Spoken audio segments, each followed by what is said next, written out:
Hello everyone. आज हम आपका काव्य खंड में कैदी और कोकिला कविता पढ़ेंगे। इसके लेखक हैं माखनलाल चतुर्वेदी। सबसे पहले हम कवि के विषय में जान लें। माखनलाल चतुर्वेदी का जन्म मध्य प्रदेश के होशंगाबाद जिले के बाबाई गांव में सन 1889 में हुआ। मात्र 16 वर्ष की अवस्था में वे शिक्षक बन गए, यानी इतनी कम अवस्था में जब वो 16 साल के थे तो टीचर बन गए थे। बाद में अध्यापन कार्य छोड़कर, अध्यापन कहते पढ़ाने का कार्य छोड़कर उन्होंने प्रभा पत्रिका का संपादन शुरू किया। वे देशभक्त कवि एवं प्रखर पत्रकार थे। उन्होंने कर्मवीर और प्रताप का भी संपादन किया। सन 1968 में उनका देहांत हो गया था। उनकी जो रचनाएं हैं वो निम्न प्रकार हैं। हिम किरीटनी, साहित्य देवता, हिम तरंगनी, वेणु लो गूंजे धरा उनकी प्रमुख कृतियां हैं। उन्हें पद्म भूषण एवं साहित्य अकादमी पुरस्कार से सम्मानित किया गया, यानी उनकी रचनाओं पर उन्हें 2 पुरस्कार मिले, एक तो पद्म भूषण और एक साहित्य अकादमी। माखनलाल चतुर्वेदी की रचनाएं राष्ट्रीय भावनाओं से युक्त हैं, यानी उनकी कविताओं में देश के प्रति जो एक राष्ट्र प्रेम, देश प्रेम की भावना वो हमें देखने को मिलती है। उनमें स्वतंत्रता की चेतना के साथ देश के लिए त्याग और बलिदान की भावना मिलती है। इसीलिए उन्होंने एक भारतीय आत्मा कहा जाता है, यानी उनमें भारतीयता इतनी रची बसी है कि उनमें देश प्रेम, देश के प्रति जो एक बलिदान का भाव है वो देखने को मिलता है। इस उपनाम से उन्होंने कविताएं भी लिखी हैं। वे एक कवि कार्यकर्ता थे और स्वाधीनता आंदोलन के दौरान कई बार जेल भी गए। उन्होंने भक्ति, प्रेम और प्रकृति संबंधी कविताएं भी लिखी हैं। चतुर्वेदी जी की कविता में शिल्प की तुलना में भाव की अधिक महत्व देते हैं, यानी उनकी कविता जो होती हैं उनमें काव्य सौंदर्य इतना नहीं होता बल्कि भाव सौंदर्य मिलता है। उन्हें परंपरागत छंदबद्धता एवं तत्सम शब्दावली के स्थान पर बोलचाल की भाषा के साथ साथ उर्दू, फारसी के शब्दों का भी प्रयोग किया है।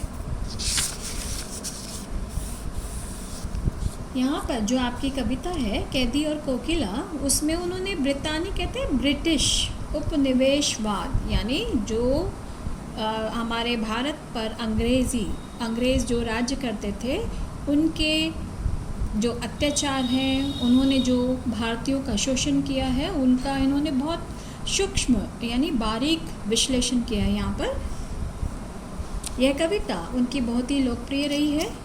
यह कविता भारतीय स्वाधीनता सेनानियों के साथ जेल में किए गए दुर्व्यवहारों और यातना में उन्हें तरह तरह की जो सजाएं दी जाती थी उसका मार्मिक साक्ष्य प्रस्तुत करती है।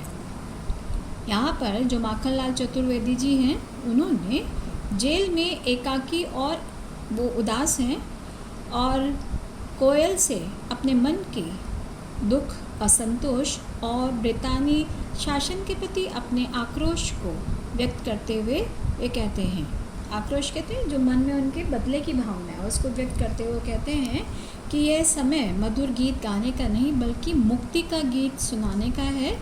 कवि को लगता है कि कोयल भी पूरे देश को एक कारागार के रूप में देखने लगी है, इसीलिए वो अर्धरात्रि में चीख पड़ी है। आपने सुना होगा जो कोयल होती है वो अपनी वाणी के लिए, मधुर गायन के लिए जानी जाती है, लेकिन सब लोग रात्रि में सोए रहते हैं तो कवि रात्रि में कूकने के उसके जो वो कूक रही है उसे सोच रहे हैं कि वो कुछ संदेशा देना चाहती है। क्या गाती हो, क्यों रह जाती हो, कोकिल बोलो तो क्या लाती हो, संदेशा किसका है, कोकिल बोलो तो। कोकिल यहाँ पर कोयल के लिए कहा है कि हे कोयल तुम क्या गा रही हो, यानी अर्धरात्रि में ऐसा कौन सी तुम्हारे ऊपर विपदा आन पड़ी है या किसी का तुम संदेश लेकर आई हो, वो जो तुम्हें मजबूरी में रात में गाना पड़ा और तुम बीच बीच में चुप हो जाती हो, क्यों रह जाती हो, यानी बीच बीच में तुम चुप हो जाती हो। हे कोयल आप अपनी बात से हमें अवगत कराए, आप किसका संदेश लेकर आई हो हे कोयल हमें बताओ। ऊंची काली दीवारों के घेरे में, डाकू चोरों बटमारों के डेरे में, जीने को देते नहीं पेट भर खाना, बनने भी देते नहीं तड़प रह जाना। जीवन पर अब नित दिन रात कड़ा पहरा है, शासन है या तम का प्रभाव गहरा है। हिमकर निराश कर चला रात भी काली, इस समय कालिमा मई जगी क्यों आली। कोयल के विषय में कहा है, यहाँ पर कवि कह रहे हैं कि आप जानते ही हैं कि जेल में कौन रहते हैं, डाकू चोर जेब कतरे। बटमार किसको कहें, जेब कतरे, वो वहाँ रहते हैं। और जो उसकी दीवारें हैं, यानी जेल की जो दीवारें हैं वो काले रंग की है। तो यहाँ पर दिखाया गया है काला रंग यानी अंधकार से पूर्ण दिशा की ओर संकेत कर रहा है। जीने को देते नहीं पेट भर खाना, यानी जो कैदी हैं जेल में, उनको वो अंग्रेजी शासन के जो वहाँ पर पहरेदार हैं वो पेट भर खाना भी नहीं देते हैं। मरने भी देते नहीं तड़प रह जाना, और वो हमें मरने भी नहीं देते हैं, यानी कैदियों को मरने भी नहीं देते हैं, सिर्फ उन पर इतना अत्याचार करते हैं कि वो तड़प कर रह जाते हैं। जीवन पर अब दिन रात कड़ा पहरा है, यानी वो जेल के बाहर दिन रात अपना सख्ती से पहरा देते रहते हैं। शासन है या तम का प्रभाव गहरा है, तो वो उस शासन को यानी ब्रितानी यानी ब्रिटिश शासन को वो कह रहे हैं कि वो तम मीन्स अंधकार से पूर्ण है, यानी उनको कोई भी ऐसी दिशा नहीं दिखाई दे रही जिससे कि वो अपने आप को वहाँ से मुक्त कर सकें। हिमकर निराश चला रात भी काली, और जो हिम कहते हैं हिमकर यानी चंद्रमा, इस दृश्य को देखकर चंद्रमा भी निराश होकर उस रात्रि में आकाश से चला गया है। इस समय कालिमा मई जगी क्यों आली, हे कोयल तुम्हारा रंग कैसा है, रंग काला है, ऐसे कालिमा से युक्त हे कोयल हे सखी।